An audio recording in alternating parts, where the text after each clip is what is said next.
Good morning everybody and welcome back to the channel. Today I'm out here again trying to start a fight with all of my lukewarm musical opinions. If you disagree or if you have something to add, then please do hit me up down in the comments section and let's start a discussion about it.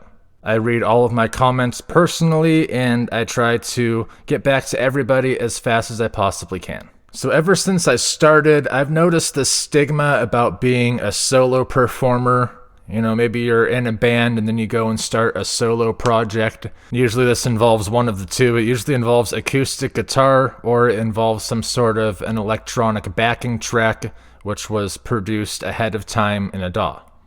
And for some reason people treat this as less of a serious performance, less of an exciting show to go and see, just in general being lesser than the status quo, which is an entire band of 3 to 5 people up on stage all playing different instruments. I think I hear this complaint the most from like older folks or like metalhead purists, and in 2021 the musical landscape is really quite different. I think that most of the musicians out there now, about half of them or more, are solo artists. And you could say this is just from the market being oversaturated. You could say that this is just from an easy entry point. It's harder to find an entire group to play with than it is to just get out there and play music by yourself. But I think that in today's day and age, we have the technology that pretty much so anybody who applies themselves could make a song and release it on the internet. And I personally think that we would be absolutely stupid not to use this technology and make something cool out of it. I'm a music lover, and it doesn't matter if I'm playing in my group with my 2 other guys or if I'm just doing one of my many other solo projects. I still take all of it just as seriously. I've even heard some solo acts that are like even way more serious than a lot of bands that I've heard too. There are some very, very, very impressive solo acts out there these days, and some of them just play a guitar and don't sing, right?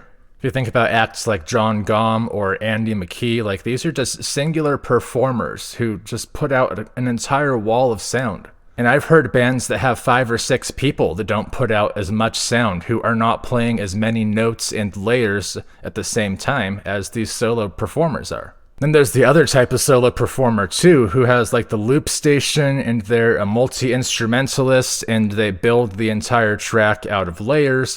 And I personally think that solo performers like that are way more impressive than, you know, a guy in a band who only plays the guitar and he's really good at that one thing.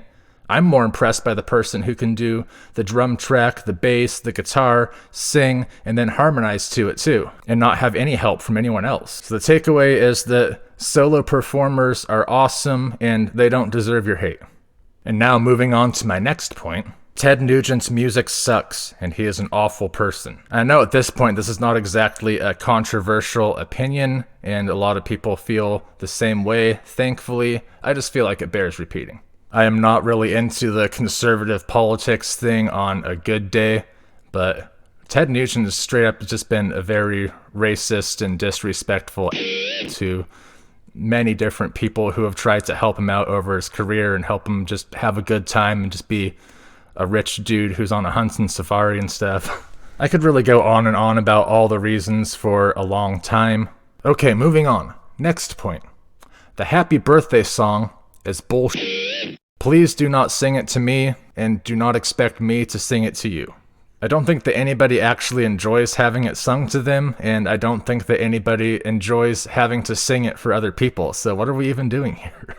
Another controversial opinion I have is that vocalists these days are not really distinct enough. I can turn on some pop music, top 40 FM radio channel or something, and I will have no idea who is singing. I'll have no idea whether it's Justin Bieber or it's Maroon 5 or whoever. Like, there are a few of these accepted male vocal singer archetypes type of sounds, and everybody seems to be trying to imitate the same sound rather than trying to have their own unique and distinct voice. And I see the same thing with female vocalists and any vocalists out there, right? Like, you just have these trends in pop music and everybody wants to sound like the trend, so their song goes viral and nobody really wants to take many risks. And I miss back in like the early 90s. Okay, Grandpa. Where most bands would have some extremely unique sort of vocal style from their lead singer.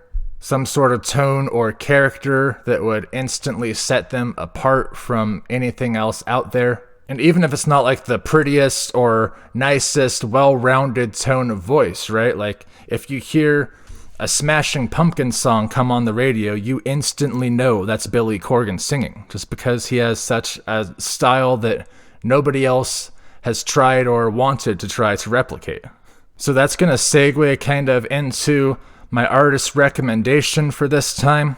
I would like you all to check out, if you have not yet, a band called Daze. For those of you who don't know, Daze is the high school band of Linkin Park frontman Chester Bennington, who was, in my mind, one of the greatest singers of our generation, the greatest singers of all time. Whether you like Linkin Park or not, you still gotta admit the dude has some serious pipes. And the musical style of Daze really kind of fit in with the early 90s sort of grunge era sort of sound.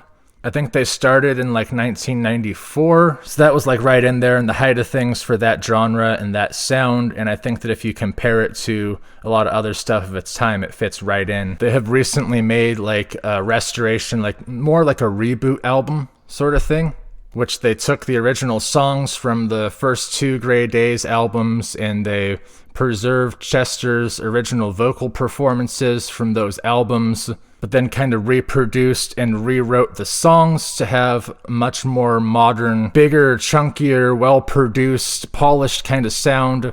They hired musicians who were close to Chester to help flesh out this reboot album. So among this crew, we have a couple of guys from Korn who really helped bring the entire thing together. They contributed their guitar and drum performances and really made this reboot album have a very solid, heavy, chunky, drop-tuned, kind of modern rock sort of aesthetic to it. It's a really good sound. And I would be extremely remiss in my duty if we're talking about great singers from times gone by if I don't mention Chris Cornell. For the younger ones out there, Chris Cornell is from Audioslave and Soundgarden, even more famously. And he has probably one of the craziest vocal ranges of anyone I've ever heard, has the most raw power and emotion behind his vocals, and just has some very, very interesting things to say as far as the way he phrases things in his vocals and the subject matter. So yeah, I know, kind of obvious picks for the recommendation this time and not very obscure, but if we're on the subject of good vocalists, why not? Anyway, that's enough for this one. I hope you all stay tuned and subscribe to the channel if you feel I have earned it, and I'll catch you on the next video. Have fun out there.